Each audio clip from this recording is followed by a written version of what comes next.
So this is called The Philosophy of Pitchforks. In the dark pit of hell, I imagine that the pitchfork comes in pretty handy to hurl the evil ones into their pitch-black places, hurls, flings, and tosses them down as part of their permanent torment there. And I imagine how those sharp prongs of the pitchfork sort and pierce.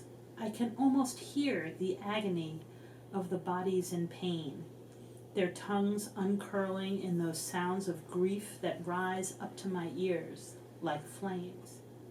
And I can imagine how that busy pitchfork there must feel, just doing the job that the devil and destiny created for it, as it enforces the laws of punishment, and must remain pitiless because it has the dark heart, or, of course, is heartless.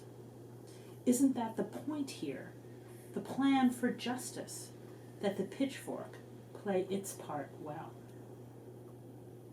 So that's my question. Wow. You know, often punishment is thought of as justice, but punishment is problematic. You know, it can be a form of torture and pain, and it's very hard to know what people deserve. Yeah. So it raises that question about the role of criminal punishment Right. in a just society. Right. It's very easy to say that the response should be, you know, classic pitchfork type punishment. Right. But there are alternatives. You know, South Africa had the, you know, Truth and Reconciliation Commission.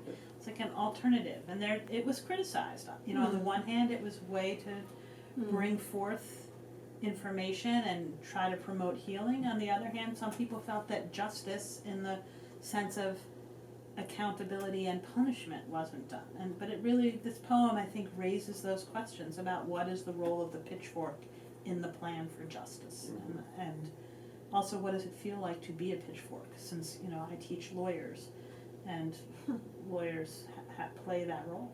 Yeah. The role of the pitchfork? Mm-hmm. I remember in a survivor of the Chilean camp during the military dictatorship. He was in castle in Santiago, and later emigrated, went into exile to Germany.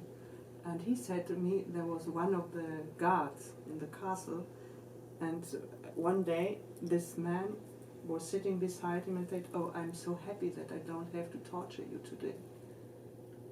So he was...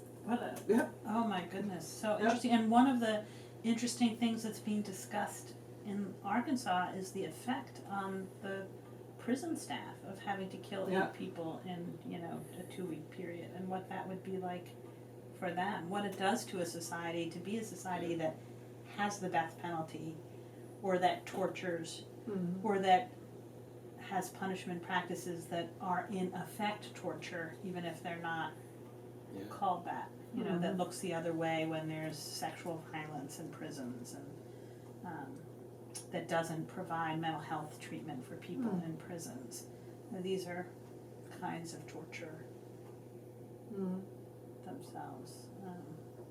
I think it was Winston Churchill who said you can judge the level of civilization of a society by visiting its prisons. So, I mean, I think that's what this poem raises the question of, is that, you know, what wrongdoing is part of the human condition, but we have a choice about how we respond to it, and pitchforks are only part of that, and yet it's our imagined equation of justice. Justice equals the pitchfork. Which, then it goes back to the biblical. Yeah. You know. Yeah, how does it feel to be the pitchfork?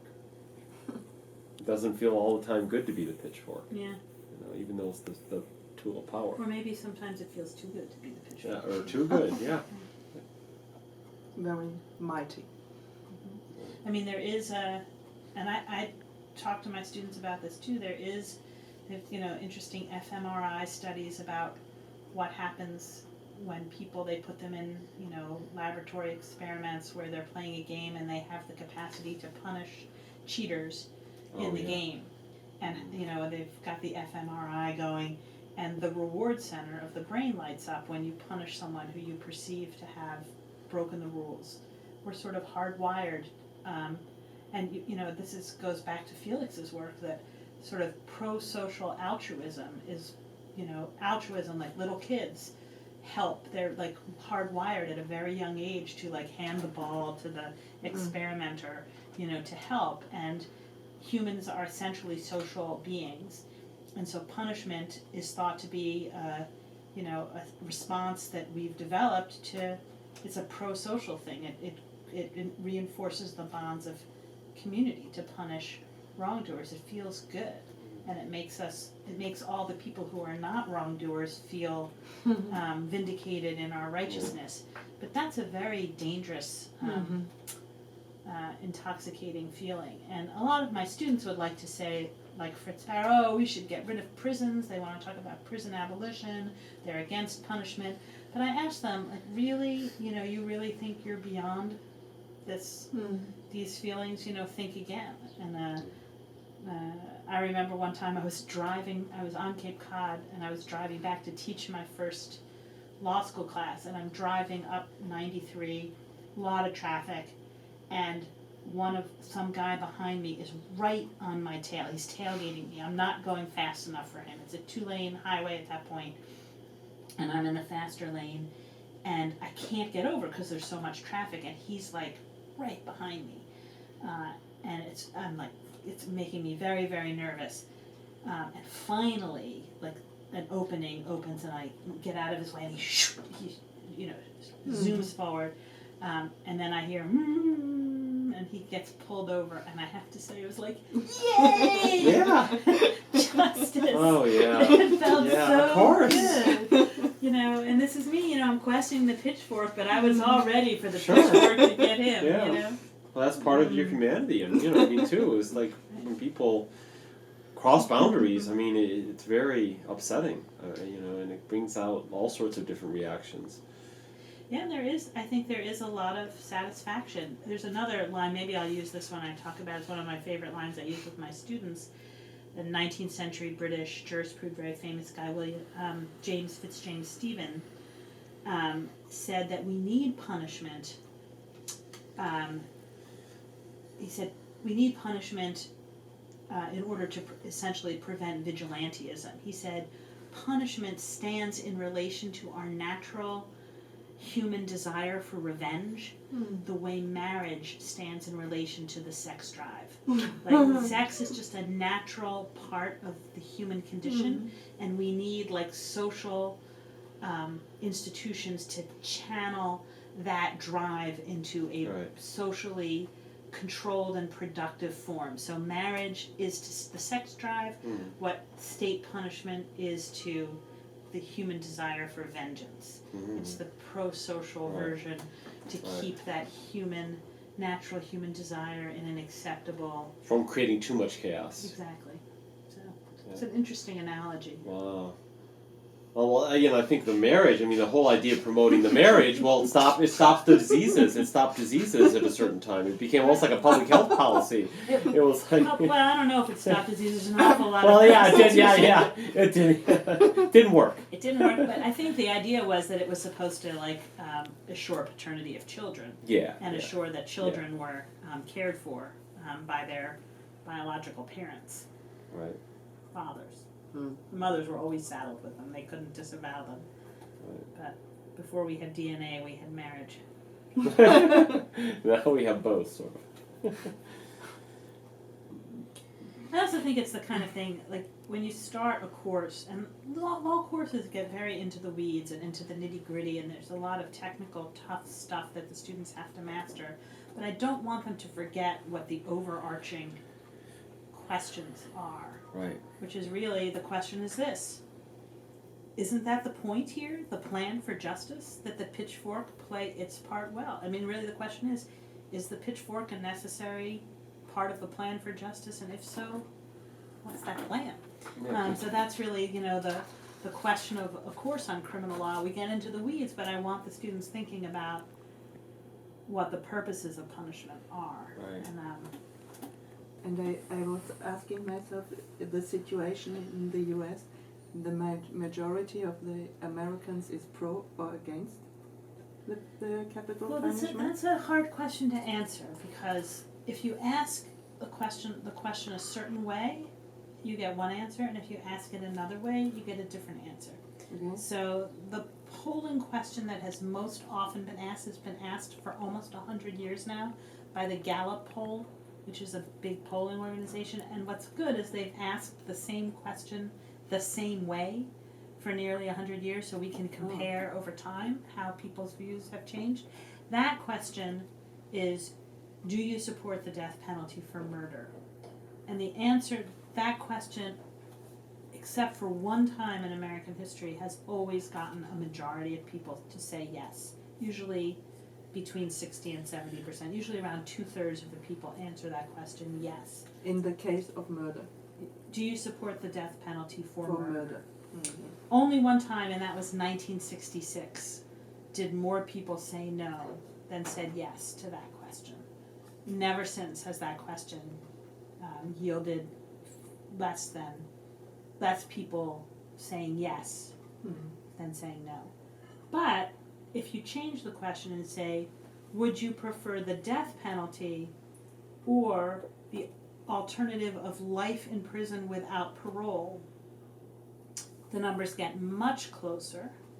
And if you ask the question, do you prefer the death penalty for murder or life in prison without parole with the defendant, the convict, working for restitution to the victim's family while in prison, then the majority support life in prison with restitution over the death penalty. So if you just ask abstractly, do you support With the death penalty? restitution in form of money? Yeah, or working at a prison job where the Yeah. money Mhm. goes to the victim's family, They prefer that.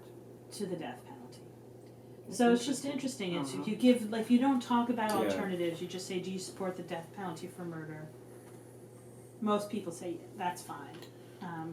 But if you start to give alternatives, support for the death penalty reliably drops, and often drops below 50%. Mm-hmm. But even though you usually get a yes to that first question in the abstract, the extent to which you get a yes has varied a lot. Like, it hit a peak in the early 1990s in this country where 84% of people said, or no, 80% of people said yes in 1994. That's where the 4 is. 80% said yes, and it went down to 60% 20 years later. So that's a big drop. But And still, what was the reason for that? well, support for the death penalty has been much lower in the last decade than it was in the 1990s. I think because the homicide rate and the violent crime rate in general has been falling since around 1990. So we had in the U.S. a homicide rate that started rising in around 1960 and basically rose without stop for 3 decades, from 1960 to 1990. And then starting in 1990, it started to fall. Mm-hmm. And it's now, our homicide rates are back to what they were in the 1960s. Mm-hmm. And with that tremendous drop in the homicide rate has come less support for the death penalty. So I think that's part of it. Another part of it is starting around the turn of the millennium, there were developments in DNA technology, and a lot of people were exonerated from death row. People who had been convicted and sentenced to death were exonerated off of death row by DNA. And I think a lot of people, that's been a big lever about public opinion about the death penalty, that people have felt that less supportive of the death penalty once they've realized in a very dramatic way how unreliable our justice system can be. So I think that's a second thing. And I think a third thing is that, this is something we talk about in our book, that all of this regulation of the death penalty from our court has made the death penalty much more expensive to have than criminal trials without the death penalty. Even when you take into account all that time, life imprisonment that follows an ordinary criminal trial. So one of the most crazy numbers is that in California, they've executed very few of the people they've sentenced to death, and if you add up all the money that California's paid to have a capital justice system over the last 40 years, and you divide it just by the number of executions they've managed to have, which is 13, it turns out that they've spent more than $250 million per execution over the last 40 years. And when you put it that way, you think well, what could you do for public safety and crime with $250 million other than execute an additional person? How much could that really help, really? So I think all of these things have contributed in the last 15 or 20 years to the decline in public support for the death penalty. And do you have the feeling that what you are doing in writing about the death penalty and the reasons for it is a form of resistance? Yes. I mean, the reason, my brother and I have been working together, we've been working on litigation, on legal cases. We've been working directly on law reform, testifying in state legislatures. We've been doing sort of traditional advocacy, but we also, this is our scholarship, and we've been writing scholarly articles and book chapters for years. So why try to write a book on top of that? We have more than 25 shorter pieces. If people wanted to know what we thought, they could read that. And the idea was that we wanted to write this book it's the trade arm of Harvard University Press, the Belknap imprint. So they, do more to market it. They lower the price. It's a way of reaching out to a broader audience. So that was. So it's somehow a political act. Yes. Or as I said to one of my student research assistants, we wanted to reach more than the 11 people who read our law review articles. And that student said to me, very sincerely, she said, "Oh, but Professor Steiker, I'm sure at least 25 people read your law review articles."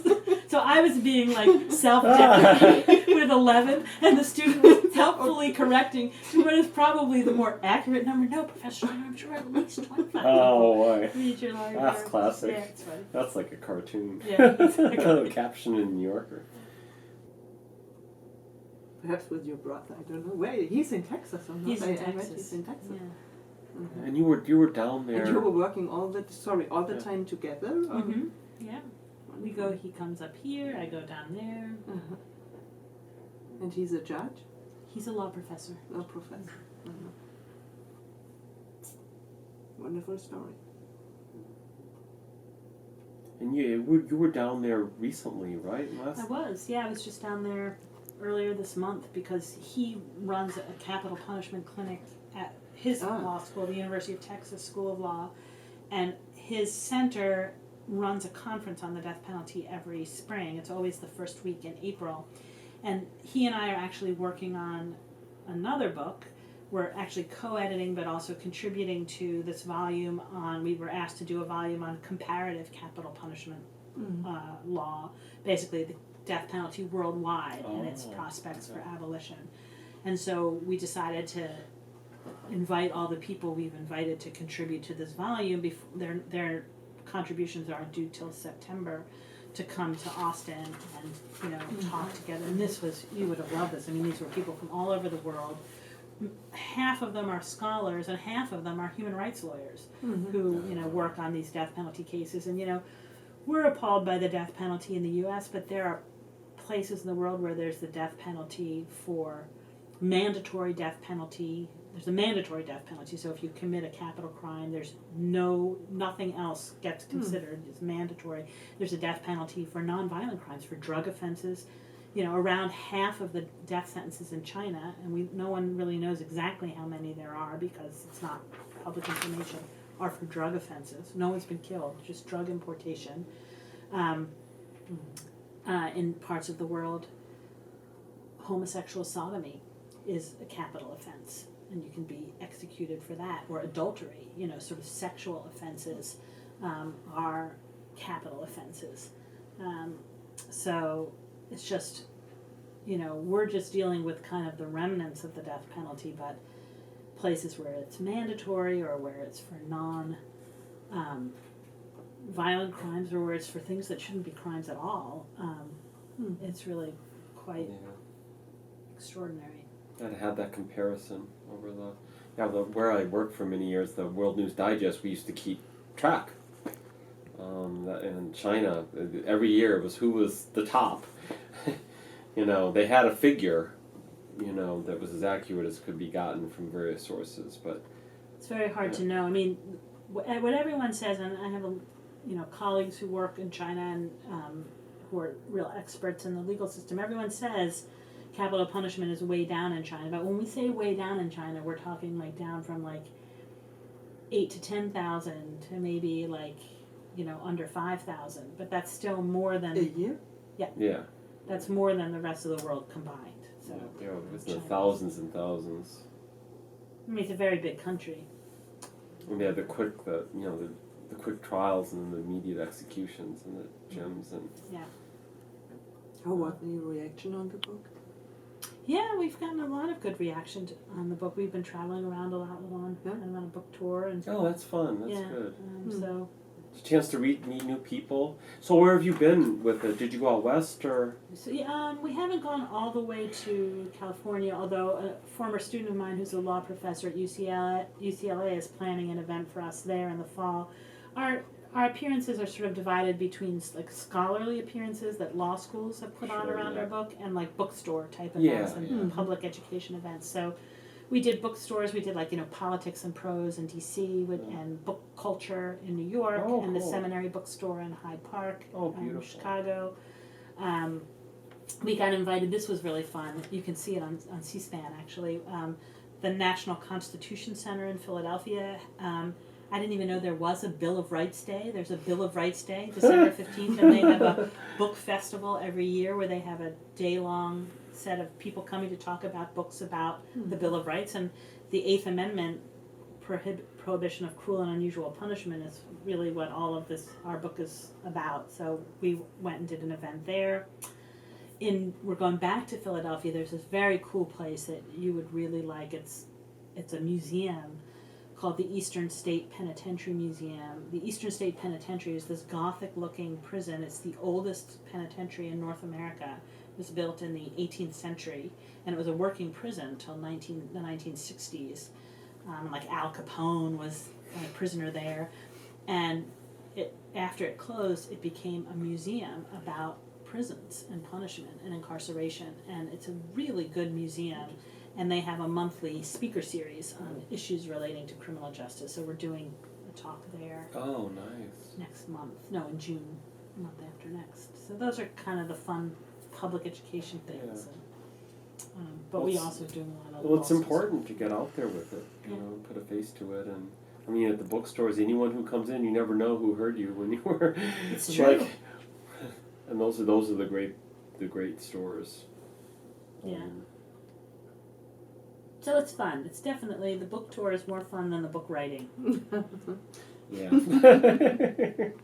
It is really, I mean, one of the reasons we're doing this comparative capital punishment book is because we know so much about the U.S. and we know only a little bit about the rest of the world.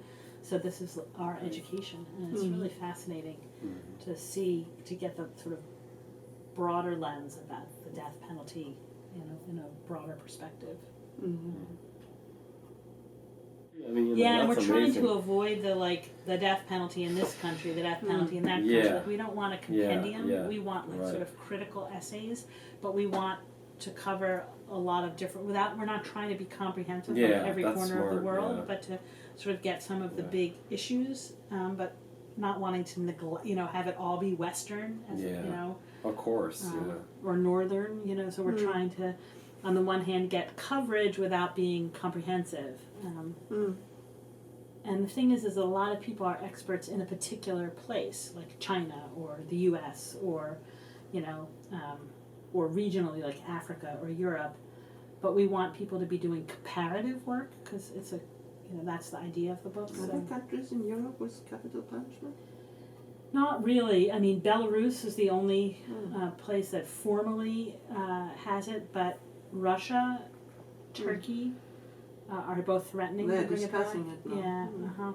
And Poland has talked about it. And if the EU weakens further, because one of the reasons why there's been so much unanimity in Europe is that to be a member of the European Union, the European countries have to sign Protocol 6 of the European Convention on Human Rights, so they have to promise they won't have the death penalty. If the EU collapses, then that's no longer the stick to keep places in. Because Poland, there have been a number of times where there's been a strong movement to bring it back. Poland's like the Alabama of, Europe. But that's your next book after you get done with this one. No, it's funny. Like I've been participating in this, and I can hear the way people talk about Poland, the Europeans talk about Poland, is the way we talk about Alabama. But every time that Poland has stepped back from the brink because they'd have to leave the EU if they brought the death penalty back. So if the federal government told Alabama you can't have highway funds unless you get rid of the death penalty, that would be the equivalent. Yeah.